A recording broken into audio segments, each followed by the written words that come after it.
నమస్కారం. నేను మీ సిరి. Welcome to నిన్ను కోరి.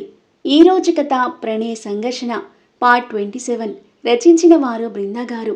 ఇక కథలోకి వెళ్తే వెంటనే ఇద్దరు చూపు తిప్పుకున్నారు.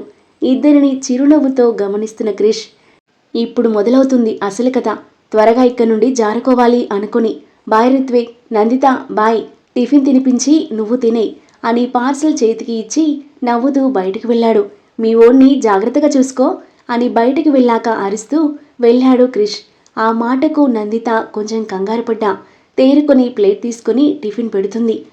వీడు ఓవర్ యాక్షన్ అని మనసులోనే క్రిష్ని తిట్టుకున్నాడు రిత్విక్.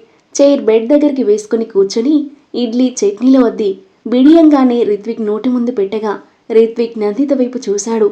తను అతని వైపు కాకుండా సూటిగా చూస్తుంది.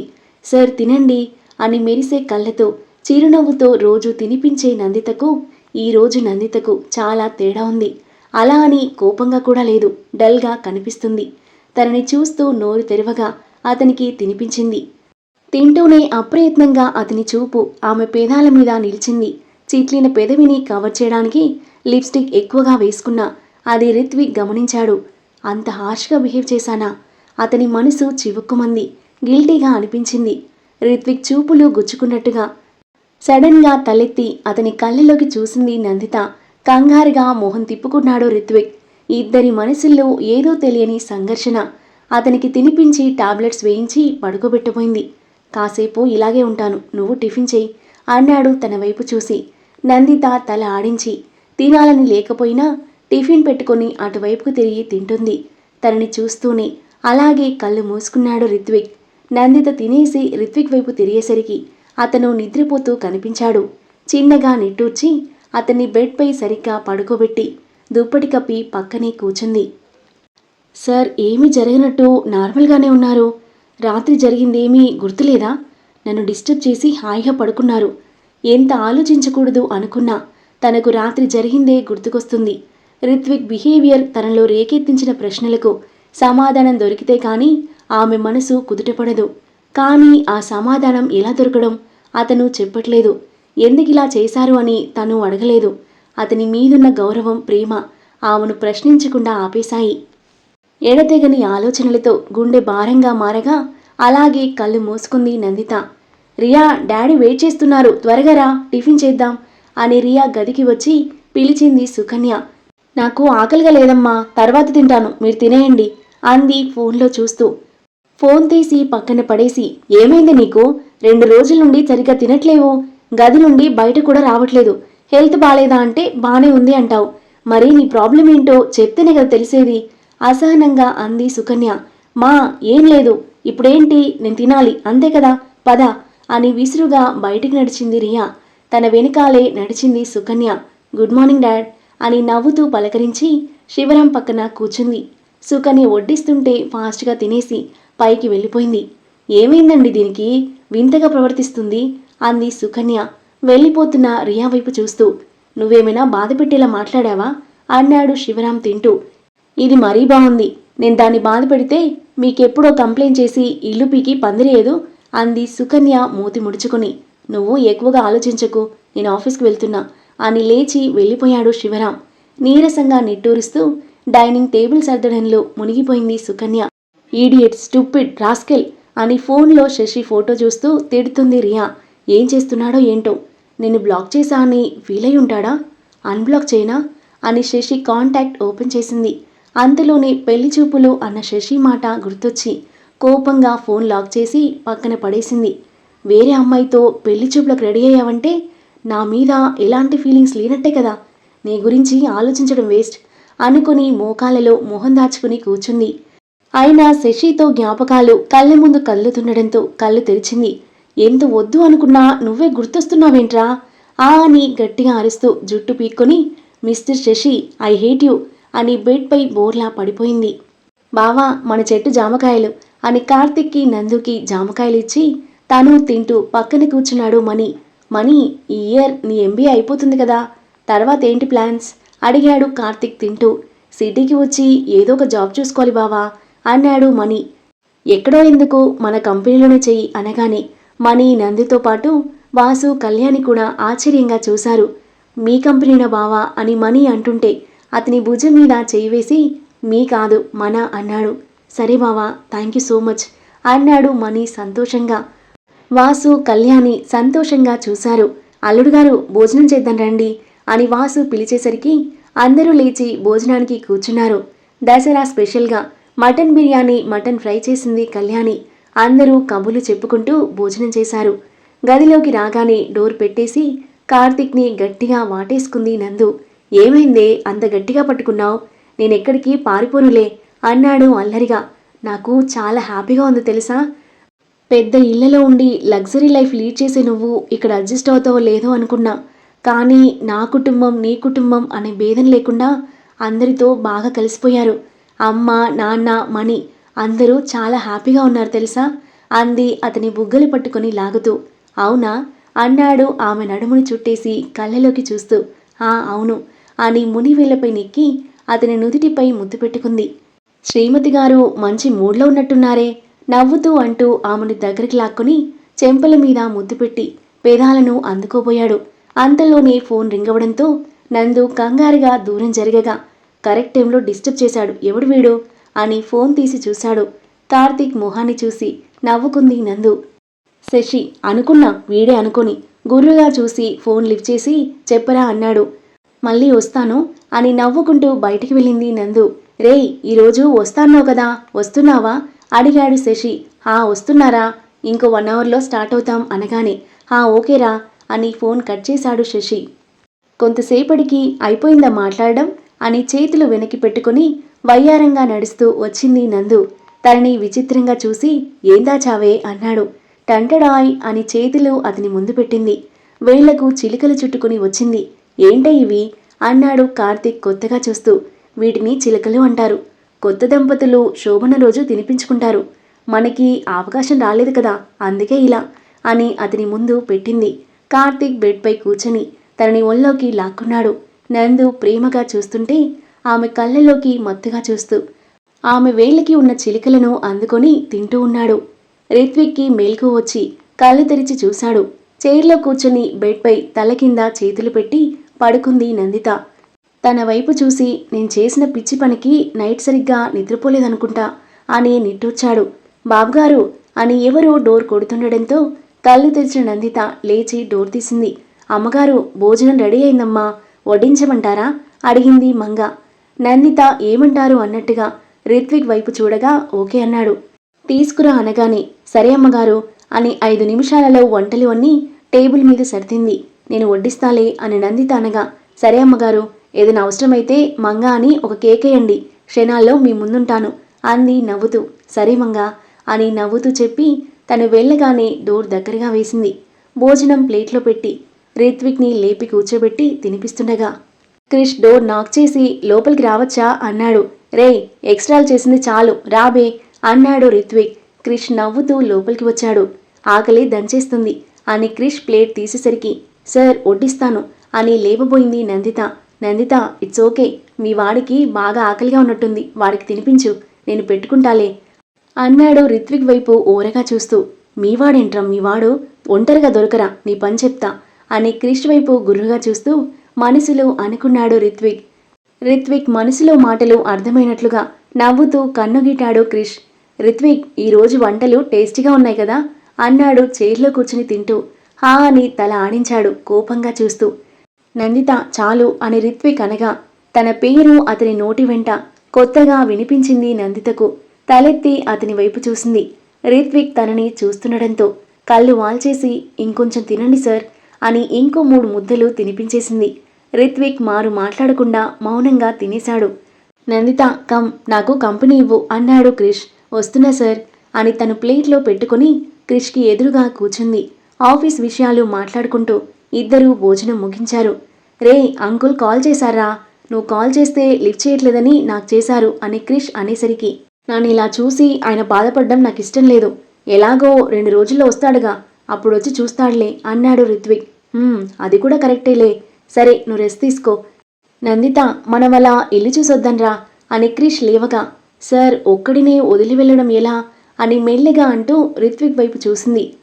త్వరగానే వచ్చేద్దాం, ఎంతసేపని ఇక్కడే కూర్చొనుంటావు, నీకు బోరింగ్గా ఉంటుంది కదా అని రిత్విక్ని పడుకోబెట్టి, రేయ్ ఏదైనా అవసరం ఉంటే ఫోన్ చెయ్యి, నువ్వు పద నందిత అన్నాడు.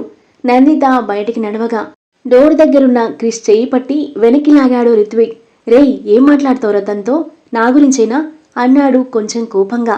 క్రిష్ అల్లరిగా నవ్వుతూ, వెయిట్ అండ్ వాచ్, టెన్షన్ పడకు, అంతా మంచి జరుగుతుంది అని చెయ్యి వదిలించుకొని బయటికి నడిచాడు. చా, వీడు మళ్ళీ ఏం ప్లాన్లు వేస్తున్నాడో ఏంటో అని తల పట్టుకున్నాడు రిత్విక్. ఇల్లంతా చూస్తూ కిందకు వెళ్ళి గార్డెన్లో కూర్చున్నాడు క్రిష్. నందిత నిలబడి చూస్తుంటే, కమ్ నందిత సిట్ అన్నాడు చైర్ చూపిస్తూ. ఓకే సార్ అని చైర్లో కూర్చొని చుట్టూ చూస్తుంది. నందిత అని క్రిష్ పిలవగా అతని వైపు చూసింది. నేను ఒక విషయం అడుగుతాను, నిజం చెప్తావా అన్నాడు సూటిగా చూస్తూ. అడగండి సార్ అంది తడపడుతూ. రాత్రి నేను వచ్చే వరకు వాడు ఫుల్గా తాగున్నాడు. చేతికేమో గాయం చిట్లి బ్లడ్ కారిపోతుంది. నువ్వు డల్గా వెళ్ళిపోయావు. వాడిని అడిగితే నాకు గుర్తులేదు అంటున్నాడు. ఏదో జరిగింది అని నాకు అర్థమవుతుంది, కానీ ఏం జరిగిందో మీ ఇద్దరికీ తెలుసు. వాడికి ఎలాగో గుర్తులేదు. ఇక చెప్పాల్సింది నువ్వే నందిత అన్నాడు క్రిష్ తన వైపు తదేకంగా చూస్తూ. నందితకు ఏం చెప్పాలో అర్థం కాక, ఏం జరగలేదు సార్. సార్ వద్దు అంటున్నా వినకుండా తాగేశారు. బాటిల్ గట్టిగా పట్టుకోవడం వల్ల చేతికి గాయం చిట్లింది అంది మెల్లిగా తల వంచుకొని. అంతేనా, ఇంకేం లేదా అన్నాడు. లేదు సార్ అని తల ఆడించింది నందిత. క్రిష్ చిన్నగా నవ్వి, రిత్విక్పై నీ అభిప్రాయం ఏంటి సూటిగా చూస్తూ అడిగాడు క్రిష్.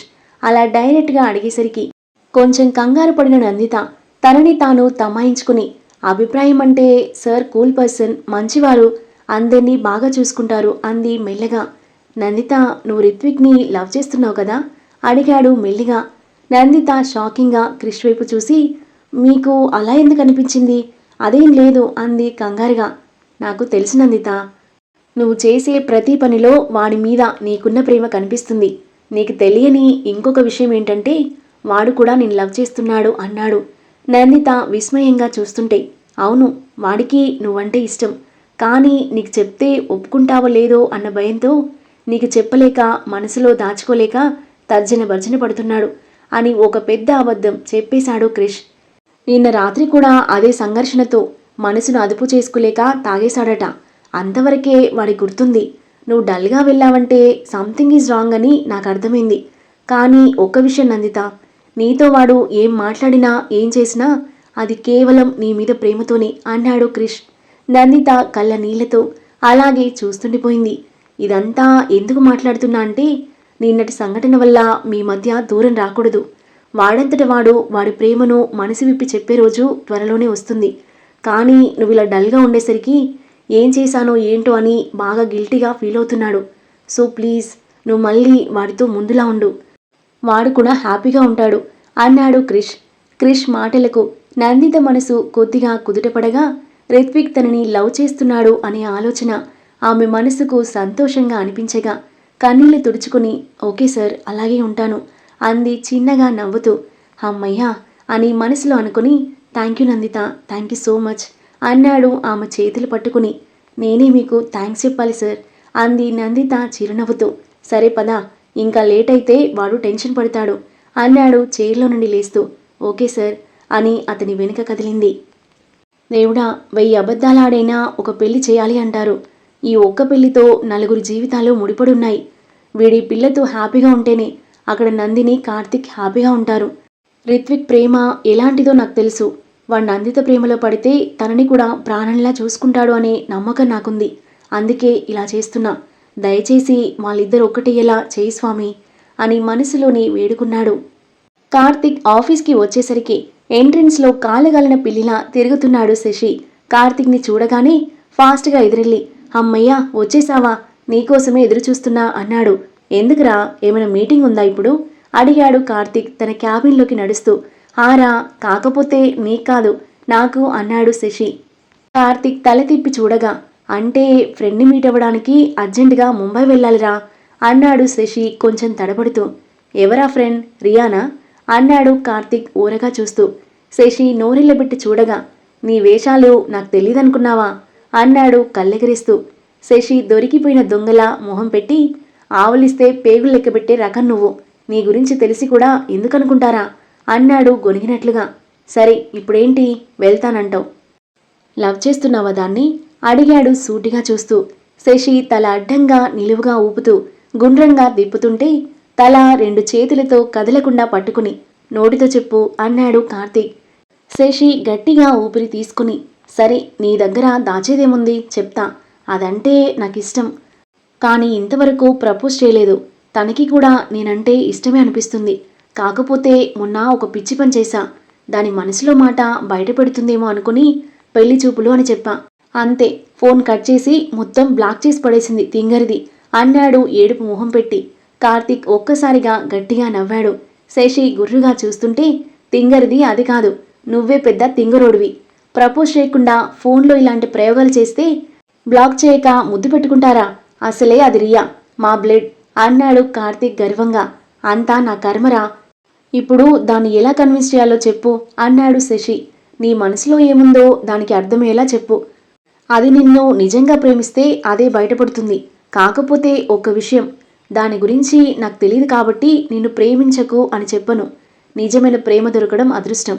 కాకపోతే ఆ ఫ్యామిలీ కొంచెం తేడా, సో జాగ్రత్త అన్నాడు హెచ్చరిస్తున్నట్లుగా. అది మంచిదేరా, కోపం ఎక్కువ, అలాగే ప్రేమ కూడా ఎక్కువే నీలాగా అన్నాడు నవ్వుతూ. అబ్బో అని నవ్వుతూ సరేలే వెళ్ళింకా, డీల్ కేర్ఫుల్లీ అని హక్ చేసుకున్నాడు. థ్యాంక్స్ రా, బాయ్ అని పరుగులాంటి నడకతో ఫాస్ట్గా వెళ్ళి ముంబైకి ఫ్లైట్లో స్టార్ట్ అయ్యాడు. రియాను ఎప్పుడెప్పుడు చూడాలా అని అతని మనసు ఉవ్విల్లూరుతుంది. బాల్కనీ రైలింగ్కి ఆనుకొని ఫ్రీగా వదిలేసిన జుట్టును వేళ్లతో తిప్పుతూ ఏదో ఆలోచనల్లో ఉన్న రియా పక్కనే ఏదో పడినట్టుగా అనిపించి కంగారుగా పక్కకు తిరిగి చూసింది. పేపర్ బాల్ చూసి ఇదెవరు వేశారు అని చుట్టూ చూడగా తన ఇంటి గేట్ బయట చెట్టు కింద నిలబడి ఎవరో సైగ చేస్తున్నట్టుగా అనిపించి మసక చీకటిగా ఉండడంతో పరీక్షగా చూసింది. శశినేనా అని కళ్ళు నలుపుకుని చూసింది. ఆమె కళ్ళలో ఆశ్చర్యం, ఆనందం. అంతలోనే తేరుకుని వీడెందుకొచ్చాడిక్కడికి అని మొహం మార్చేసి పేపర్ బాల్ తీసుకుని చూసింది. రియా నీతో 5 మినిట్స్ మాట్లాడాలి, ప్లీజ్ ఒక్కసారి రావా అని ఉంది. రియా కోపంగా శశి వైపు చూసి నువ్వు పిలిస్తే రావాలా, నేను రాను అని అనుకుంటూ అంత దూరం నుండి నా కోసమే వచ్చాడా? అలా అనుకోగానే మళ్ళీ హ్యాపీగా అనిపించింది. వెళ్ళాలని ఒకవైపు మనసు లాగుతుంటే సరే వెళ్తే తెలుస్తుందిగా ఎందుకొచ్చాడో అని టైం చూసింది. రాత్రి 10 అవుతుంది. మెల్లగా అటు ఇటు చూస్తూ కిందకి వచ్చింది. శివరాం గది క్లోజ్ చేసి ఉండడంతో అమ్మయ్య అని చెప్పులు చేతుల్లో పట్టుకుని అడుగులో అడుగు వేసుకుంటూ బయటికి వచ్చింది. ఫ్రెండ్ని మీట్ అయ్యి త్వరగానే వస్తాను, ఇదిగో 5000 అని వాచ్మెన్ చేతిలో పెట్టింది. సరే అమ్మాయి గారు అని సంతోషంగా మనీ పాకెట్లో వేసుకుని గేట్ తీశాడు వాచ్మెన్.